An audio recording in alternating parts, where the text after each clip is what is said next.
Once your customer pays your invoice, you need to record it in QuickBooks. Let's go over 2 ways you can receive payment and how to properly use the Undeposited Funds account to keep your books accurate. The first way you can receive your payment is to select Sales, then select Customers. This shows your customers list. Just find your customer and you will see the money they owe you here. To receive a payment, you could select Receive Payment right here.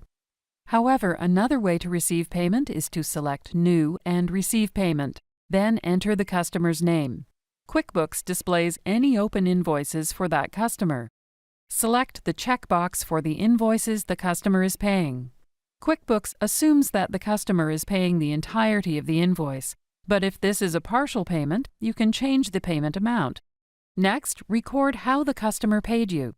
If you don't see their payment method listed, just select Add New and add it. This customer is paying with a check. You don't always need to record a reference number, but since this customer is paying with a check, let's record their check number. Let's select Undeposited Funds so we can combine it with other payments later. Undeposited Funds is a temporary account that holds payments you plan to deposit later at the bank. Undeposited Funds is important because it allows you to easily combine several payments together into a single deposit. If you don't combine deposits, then you can skip this and just choose Checking. Then select Save and Close. Now this customer has a $0 balance since they paid their invoice. If you recorded the money going directly into a bank account, you're done.